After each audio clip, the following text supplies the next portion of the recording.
जननी जन्म सौख्यानां वर्धनी कुल संपदां पदवी पूर्व पुण्यानां लिख्यते जन्म पत्रिका गजाननं भूतगणादि सेवितं कवित्त जम्बो पलसार पक्षितम उमासुदम सोह विनाश कारणम नमामि विघ्नेश्वर पादपंकजम आदित्याय च सोमाय मंगलाय बुधाय च गुरु शुक्र சனிபியஸ்ச ராகவே கேதவே நமஹா. உலகெங்கும் வாழக்கூடிய நெக்ஸ்ட் ஜென் நேயர்கள் அனைவருக்கும் வணக்கம். நான் உங்கள் டாக்டர் ராஜ்குமார் சிவாச்சாரியார் பேசுகிறேன். எல்லாரும் எப்படி இருக்கீங்க? நலமா இருப்பீங்க நம்புறேன்.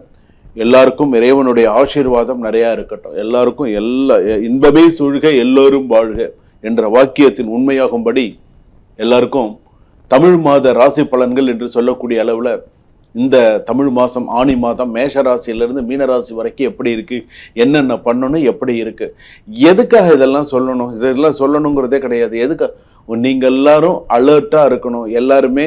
ஸோ நம்ம உண்மையை நம்ம தெரிஞ்சுட்டோம்னு வச்சுக்கோங்க, நம்ம மைண்ட் செட் பண்ணிப்போம். ஸோ நமக்கு இதெல்லாம் இருக்குது. ஸோ சில பேருக்கு பொது பலன்களே தன்னுடைய வாழ்க்கைக்கு பொருந்திய அளவுக்கு சுவாமிஜி சொல்கிறாங்க அப்படிங்கிற அளவுக்கு சில பேருக்கு தெரியுது. அது சில பேருக்கு 90% வரைக்கும் ஒத்து போகும். சுவாமி ஏதாவது என்ன உண்டோ, ஃபேக்ட் என்ன உண்டோ சில சுவாமி அப்படியே சொல்லிடுறாங்க அப்படின்னு சொல்லுவோம். ஸோ அந்த அளவுக்கு இருக்குது. ஆனால் இதில் நான் ஒரு விஷயம் என்னென்னா, நம்ம தெரிஞ்சுக்கிறோம், அவ்வளோதான். நம்ம ஜாதகத்தை பற்றி நம்ம முழுமையாக நம்ம கற்றுக்குறோம், தெரிஞ்சுக்கிறோம். அதுக்கு தகுந்த மாதிரி நம்ம மைண்ட் செட் பண்ணிக்கிறோம். நமக்கு நல்லது எது, கெட்டது எது, எந்த மாதத்தில் நல்லா இருக்கணும், எந்தெந்த நாள் நமக்கு அனுகூலமான நாட்கள், சந்திராஷ்டிரம அமைப்பு, நம்ம அதுக்கு தகுந்த மாதிரி நம்ம தெய்வ வழிபாடுகள் எல்லாமே நம்ம செய்ய தான் நம்ம வாழ்க்கையில் அடுத்த கட்டத்துக்கு நம்மளால் முன்னேறி போக முடியுது.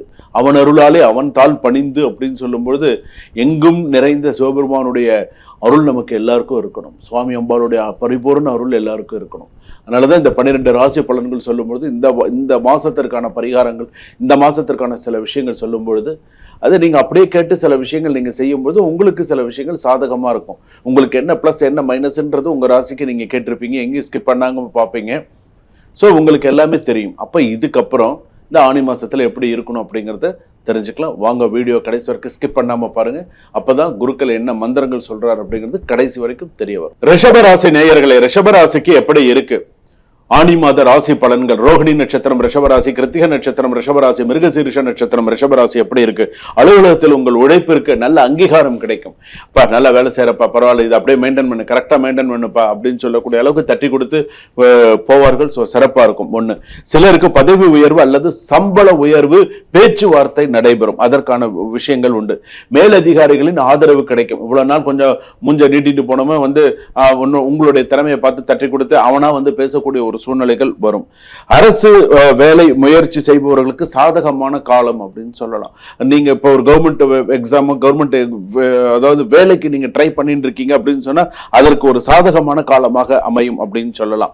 வியாபாரத்தில் புதிய வாடிக்கையாளர்கள், புதிய நல்ல நண்பர்கள் உங்களுக்கு அமையக்கூடிய சூழ்நிலைகள் வரும்.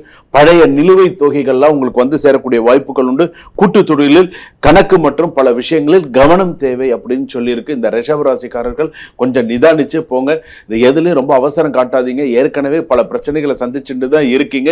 இப்பதான் ஓரளவுக்கு கொஞ்சம் கொஞ்சமா நல்ல விஷயங்கள் வருது. தயவு செய்து அதை பயன்படுத்திக்கோங்க. சித்தம்போக்கு சிவம்போக்குன்னு இருந்துட்டீங்க அப்படின்னா கஷ்டம். ஸோ இப்படிதான் போகணும், இப்படிதான் வாழணும், இப்படிதான் இருக்கணும் அப்படின்னு சொல்லி இருந்தீங்க அப்படின்னு சொன்னா சிறப்பு. அதை பார்த்துக்கோங்க. பண வரவு திருப்திகரமா இருக்கும். எதிர்பாராத நேரத்தில் சில பண வருவாய் கிடைக்கக்கூடிய வாய்ப்புகள் உண்டு. ஆனால் நகை, பணம் மற்றும் முக்கிய ஆவணங்கள் பாதுகாப்பாக வைத்திருக்க வேண்டியது மிகவும் அவசியம் அப்படின்னு சொல்றது. அதே போல உங்களுக்கு பார்த்தீங்கன்னா குடும்பத்தில் நல்ல மகிழ்ச்சியான சூழல்கள் உருவாகும். கணவன் மனைவி விட்டு கொடுத்து போறது நல்லது. சகோதரனுடன் சிறிய கருத்து வேறுபாடுகள் வரலாம். பொறுமையாக பேசுங்கள். சிப்ளிங்ஸ் எல்லாம் இருக்காங்க இல்லையா, ரிஷபராசி சொல்றோம் இல்லையா, கொஞ்சம் கவனமா பேசுங்க. சண்டை தலைக்கு மேல வரும். கொஞ்சம் பொறுமையா பேசுனீங்கன்னா அந்த சண்டை சால்வ் ஆகும். நம்ம பெருசா பேசுனீங்கன்னா சண்டைகள் நிறைய வரும். ஸோ கொஞ்சம் பொறுமையா பேசுங்க. காதல் உறவில் நல்ல முன்னேற்றம் இருக்கும். அதே போல காத்திருந்த திருமண பேச்சுக்கள் நல்ல முன்னேற்றங்கள் இருக்கும். சில விஷயங்கள்ல திருமண வாழ்க்கை அப்படின்னு எடுத்துக்கும் போது ஓரளவுக்கு இருக்கும். குழந்தை பாக்கியம் எதிர்பார்த்தவர்களுக்கு நல்ல செய்தி இந்த ஆணி மாசத்துலலாம் மாசமா இருக்காங்க. ஸோ நல்ல ஒரு செய்தி வரத்துக்கான வாய்ப்புகள் ஜாதகத்துல இருக்கு. ஸோ கவலைப்படாம.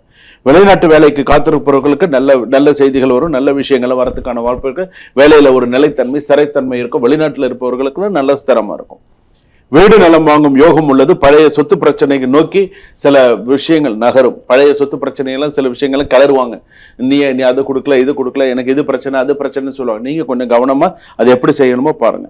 வரி வங்கி மற்றும் அரசு ஆவணங்களை சரி பார்க்கும். டாக்ஸ் எல்லாம் பாக்கி வச்சிருந்தீங்கன்னா அதெல்லாம் இப்ப கொஞ்சம் ப்ராப்ளம் வரும். ஸோ அதெல்லாம் கொஞ்சம் பார்த்துக்கோங்க. தேவையற்ற கையெழுத்தினை தவிர்க்கவும். எங்க சைன் பண்ணணுமோ அங்க பண்ணுங்க. எது தேவையில்லாததோ அதை பண்ணாதீங்க. கவனமா இருங்க. அரசியலில் இருப்பவர்களுக்கு மக்கள் ஆதரவு அதிகமாக கிடைக்கக்கூடிய சூழ்நிலை. ரிஷபராசியில மக்கள் ஆதரவு நிறைய கிடைக்கும். கலை, சினிமா, மீடியா துறையினருக்கு புதிய அறிமுகங்கள் கிடைக்கும். மீடியாவில் இருக்கிறவங்களுக்கு நல்லா சிறப்பாக இருக்கும்.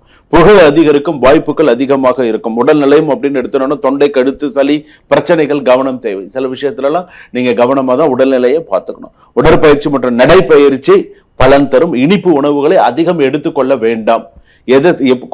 லிமிட்டடா எதுவா இருந்தாலும் எடுத்துக்கோங்க. ஜூன் 22, ஜூலை 1, ஜூலை 13 இந்த நாள்ல நீங்க கவனமா இருக்க வேண்டிய நாட்கள். ஏன்னா இது ஒரு மாத ராசி பலன்கள். தமிழ் மாசத்துல ஒரு மாத ராசி பலன்கள் இந்த 3 தேதி உங்க ராசிக்கு வருது. ஸோ இந்த ராசியில நீங்க கவனமா இருக்கணும். நகை, பணம் பாதுகாப்பை வைத்திருங்க. தேவையற்ற வாக்குவாதங்கள் தவிர்க்கும். வாகன பயணத்தில் கவனம் தேவை. ரொம்ப ஃபாஸ்டா வண்டி ஓட்டிட்டு போயெல்லாம் கஷ்டப்படாதீங்க. ஸோ எப்படி ஓட்டணும், என்ன பண்ணணுங்கிறத பார்த்துக்கோங்க. வெள்ளிக்கிழமை அன்னைக்கு மகாலட்சுமி வழிபாடு பண்ணுங்க. வெள்ளிக்கிழமை அன்னைக்கு மகாலட்சுமி சன்னதியில, கோவிலுக்கு பக்கத்துல மகாலட்சுமி இருக்குன்னு கோயிலில் போய் விளக்கேற்றுங்க. சப்போஸ் என்னால் கோயிலுக்கு போக முடியாது சுவாமி அப்படிங்கிற ஒரு சூழ்நிலை இருக்கும்போது வீட்டில் கண்டிப்பாக மகாலட்சுமி படம் இல்லாத வீடுகளே கிடையாது. அந்த மகாலட்சுமிக்கு முன்னாடி ஒரு அகல் விளக்குலையாவது, ஒரு பித்தளை விளக்குலையாவது சின்னதாக ஒரு விளக்குல நெய் ஊற்றி அம்பாளுக்கு மகாலட்சுமிக்கு ஒரு விளக்கு ஏற்றி வச்சு வெள்ளிக்கிழமையில ஆனி மாசத்துல நீங்க வழிபாடு செய்தீங்க அப்படின்னு சொன்னா சிறப்பு. ஏழை பெண்களுக்கு மஞ்சள் குங்குமம் தானம் செய்வது சிறப்பு. ஸோ சரி, இதனால சில நல்ல விஷயங்கள்லாம் கூடி வரும். நிறைய நல்ல விஷயங்கள்லாம் உங்களுக்கு நடக்கும். ஓம் ஹ்ரீம் மகாலட்சுமி நமஹா, ஓம் ஹ்ரீம் மகாலட்சுமி நமஹா அப்படிங்கிற விஷயத்த சொல்லிகிட்டே வாங்க. இன்னும் ரிஷபராசிக்கு சிறப்பான சில சூழ்நிலைகள்லாம் வரும். ஓகேங்களா? இதெல்லாம் ஞாபகம் வச்சுக்கோங்க. நான் கடைசியா ஒரு ரிஷபராசிக்கு சொல்ல வேண்டிய ஒரு விஷயம் என்ன அப்படின்னா, அதாவது இவ்வளவு நாள் தெரியாத ஒரு உண்மை இப்போ உங்களுக்கு தெரிய வரப்போகுது. அது உங்களுக்கு ஒரு பெரிய அதிர்ச்சியா இருக்கும். ஒரு அதிர்ச்சி அப்படின்னு சொல்லும்போது, ஐயோ இப்படி நடந்ததா, எனக்கு தெரியாதே, இவ்வளவு நாளா, எனக்கு இப்பதாங்க இதெல்லாம் எனக்கு தெரியும் அப்படிங்கிற அளவுக்கு ஒரு shocking news will come in Aani month. Tamil மாசம் ஆனி மாசத்துல இது எல்லாமே வரும். ஸோ இந்த அதிர்ச்சி சம்பவம் அப்படிங்கிறது நீங்க எதிர்பார்த்திருக்கவே மாட்டீங்க. என்னடா இப்படி ஒரு சூழ்நிலையா, நான் எதிர்பார்க்கலங்க அப்படின்னு சொல்லி வரும். அதனால அதை தாங்கிக்க கொள்ளக்கூடிய ஒரு மன சக்தி உங்ககிட்ட இருக்கணும். பார்த்துக்கோங்க. சுபம்.